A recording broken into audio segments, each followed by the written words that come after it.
Good evening. I'm Stacey Amos for News Channel 8, and these are the top stories that we have for you tonight. A suspicious death claims the life of a young man in Frederiksted. The class of adult education graduates on St. Thomas, and a huge drug sweep at the San Juan Airport. Those stories and more are up next for you on News Channel 8.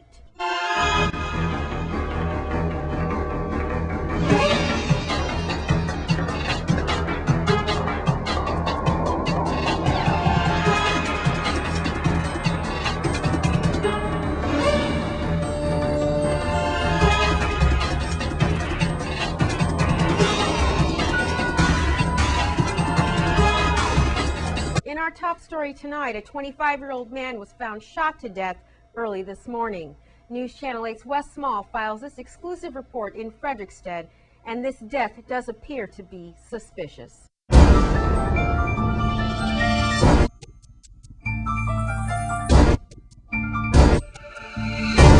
Thank you very much. Some disturbing news as we have an individual who was apparently found dead here by some of your officers on a routine patrol or something. Chief, we're in Frederiksted, just down the street from Paulie Joseph Stadium, right where the fire trucks and so forth and other emergency personnel, forensics is here, and unfortunately it looks like they're taking care of some blood that happened right there. Please tell us what happened, Chief. Yes, this morning, approximately 6 a.m., officers from Wilbur Francis Command were returning here into Frederiksted town from the north side with a burglary suspect in custody. And upon reaching this area, the duty sergeant noticed an individual laying down next to a bench over there. When they investigated, he found that that individual had a single gunshot wound to the upper body, and he was dead upon our arrival. So Major Crimes and Forensic is investigating this case this morning, and that's what we have. Any suspects? Foul play? I can't comment right now whether which direction this is headed, but right now we're not seeking suspects. Wow. All right. In the time of this, sir, when your officers found him? They found him approximately 6 a.m. In the age ballpark? I would estimate him to be in his early 20s. Caucasian man in his early 20s with at least one gunshot wound to his upper body, and he is deceased. If you know anything about this, you need to call 911 or Crime Stoppers at 1-800-222-TIPS. And Chief, thank you very much. I know this is an active investigation. That burglary suspect that you were taking in, he's still in custody then. That didn't interfere with that? Did not. He was being transported in the second car, and the sergeant was following the vehicle because he was somewhat combative this morning. So. And he wasn't involved in that? No. These are two very different incidents, and we may have more. Be willing to release more information by the end of the day. Yeah. But right now, this is what we feel comfortable saying at the early stage of the investigation. Thank you very much, Police Chief Chris Howe. In Frederiksted, I'm Wes Small for News Channel 8. On St. Thomas, police are still trying to piece together a stabbing murder that claimed the life of an 18-year-old young man recently. Charlotte Amalie High School seniors attending a pre-graduation service at the Philadelphia Seventh-day Adventist Church learned that one of their classmates died in a nightclub stabbing earlier that day. According to police, the victim, 18-year-old Kashawn Stevens, died around 3 a.m. Sunday during an altercation at the Hush nightclub. Stevens was one of two people stabbed in that incident, police spokesperson Melody Rames said. The Slane High School senior was scheduled to attend the baccalaureate service at the Adventist Church on Sunday and take part in commencement exercises along with his classmates June 10th. And as always, if you know something, please say something. Contact Crime Stoppers, 1-800-222-TIPS or 911 or the VIPD. Now, proud graduates of Charlotte Amalie Continuing Education held their ceremony recently. Here are the highlights.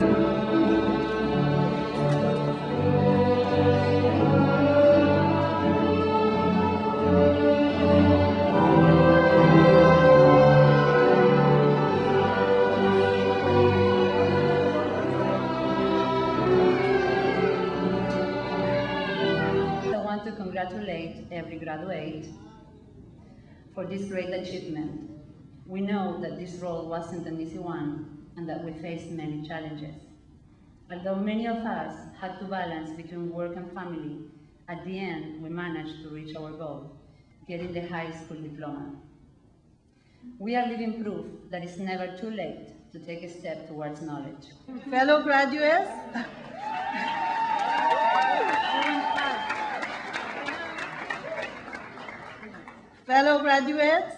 our journey is just beginning. Our years at the adult continuing education, we have learned determination, character, ambition, pride, and qualities, which we may readily apply to our chosen life's path. I am very proud to be addressing you today as the student of the CAHS Adult Continuing Education Program, or ACE. In a few minutes, you will be receiving your diplomas and turning your tassels, and you will ultimately become the 2012 graduates. Not only do I extend words of praise to each of you, but I offer words of hope, encouragement, and perseverance, for your task is not yet over. You might say, we've only just begun. Margaret Bussolai.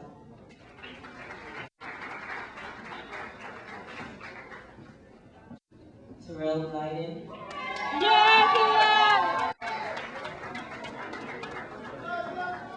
Mariela Arabado.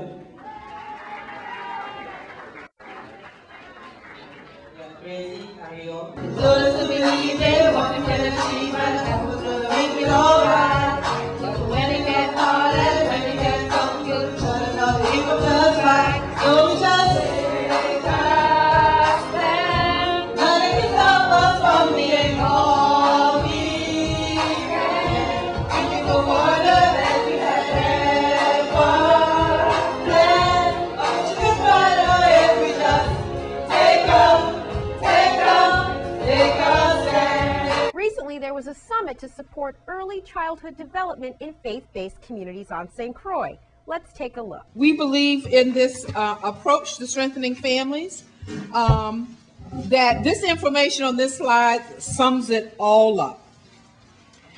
And that what this is about is not some families, but all families can benefit. That it builds on the family strengths that exist within all families. It can serve as a buffer against risk, and it can promote better outcomes.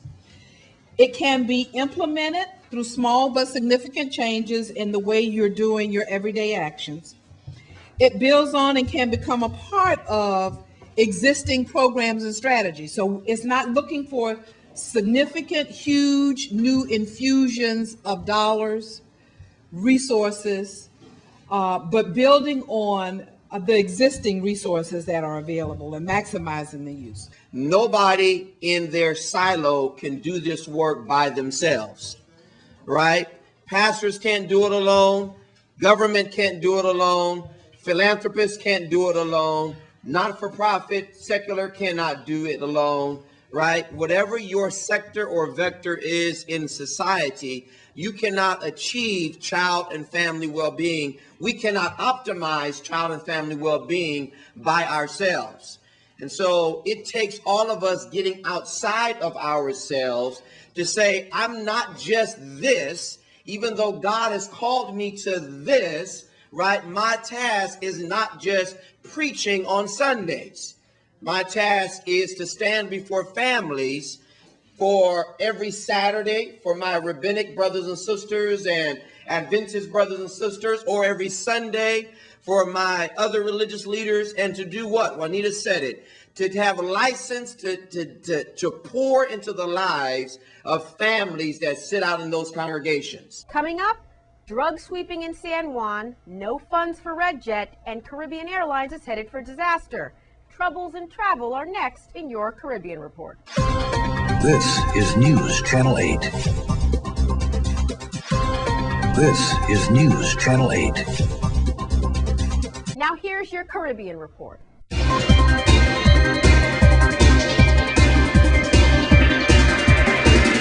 From the Caribbean region, will Red Jet ever fly again? That is the question, as the airline carrier, which suspended flights indefinitely in March due to financial reasons, has been seeking an answer to from around the Caribbean to resume operations, with the support of CTO Chairman and St. Kitts and Nevis Tourism Minister Richard Scarrett. But it was just yesterday Antigua and Barbuda Prime Minister Baldwin Spencer said that his country will not participate in RedJet's bid to return to the skies, and his sentiments were echoed as well by St. Vincent and Grenadines Prime Minister Dr. Ralph Gonsalves, who said that he had no sympathy for the financial problems facing RedJet. Continuing with the Caribbean region, 63 regional and international competitors will join their Bajan counterparts this Saturday when the Soul Rally Barbados 2012 roars off for a weekend of thrills and hopefully negligible spills. For the third straight year, the Caribbean's biggest annual motorsport international has attracted a record number of entries from Trinidad and Tobago, Jamaica, Turks and Caicos, and as far away as Kenya and South Africa. From Antigua, proposed radical changes to the existing electoral boundaries in Antigua and Barbuda have the ALP seeing red, and they've stated that they will utilize every avenue, legal and otherwise, to tackle what it considers to be gerrymandering by the ruling UPP. Apparently, the changes to electoral boundaries would undoubtedly see at least 2 ALP members of parliament losing their seats. More concerning for Antigua is that we're in the midst of hurricane season, and an expert in the field of civil and construction engineering just informed the local media that the island's schools are not equipped to be used as hurricane shelters. From Dominica, due to a technical cooperation agreement, Cuba has pledged to assist Dominica's Ministry of Health to conduct research and address critical issues of health on the island. The pact commits Cuba to assist in training to develop Dominica's human resource for health and repairs and maintenance of medical equipment, and 10 Dominicans can also expect to receive specialist training in Cuba. From the Dominican Republic, all-American restaurant chain Johnny Rockets has just opened its first Dominican Republic restaurant and largest international location in Santo Domingo.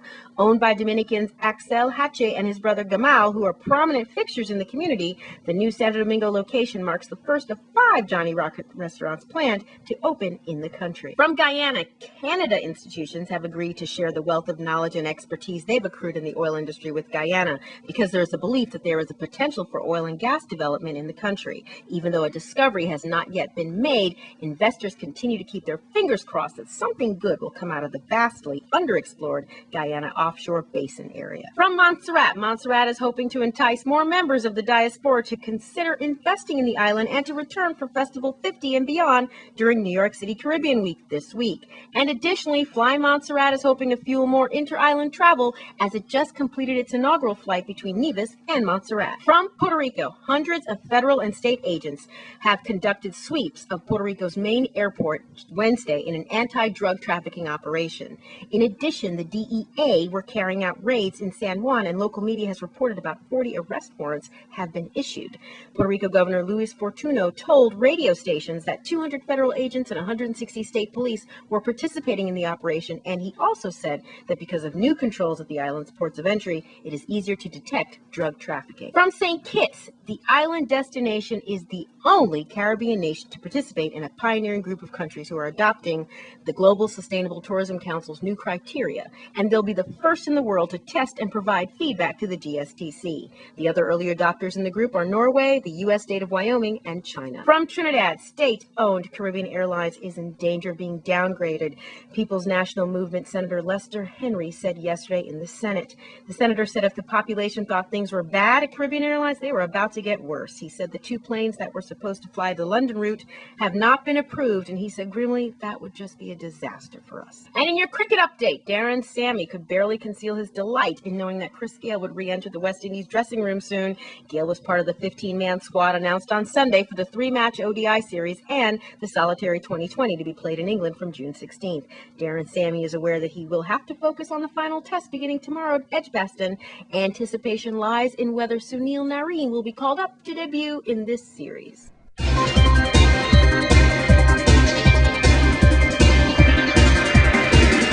Please be sure to check our Facebook page for all full details on stories in the Caribbean Report. Now, there's a religious experience going on in our area with some powerful messages.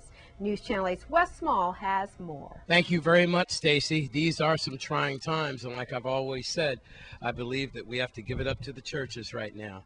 I'm here now with 2 dynamic gentlemen as we have a crusade going on. Pastor Prince, I want to welcome you again to News Channel 8 viewers, and we also have Evangelist Robinson, and looks like he's got a book that he's going to promote there, all right, and talk about something that he's been working on. Pastor Prince, tell us all about this, what's going on this week, where and when, and how we can get involved.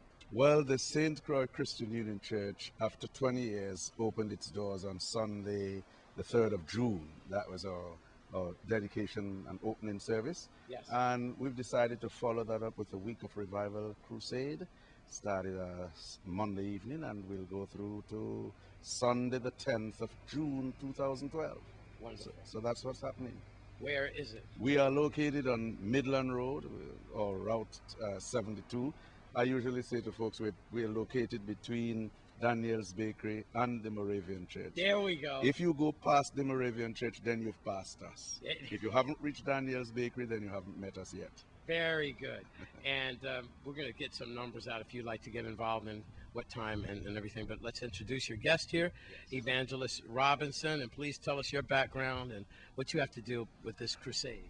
Well, I'm originally from Dominica, and I have lived here in St. Croix. I have taught in public school and private schools here in St. Croix, particularly Woodson and the Manor School. Oh. And so I have pastored here also in St. Croix. So I'm a Crucian. Yes, sir. In a sense. Right now, I'm now living in Jackson, Mississippi, and pastoring and also teaching in the public schools. Wonderful. And what book do you want to share with us today? Well, the Lord had blessed me to publish a book 2 summers ago with entitled Living in Covenant, and it speaks about the dynamics of group fellowship, how people, when you are in an organization, you are responsible for the other members in the organization to help them become better than they are.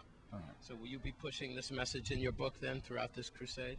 Well, I'm promoting the book. Yes, sir. Because I believe every pastor should get a copy of this book.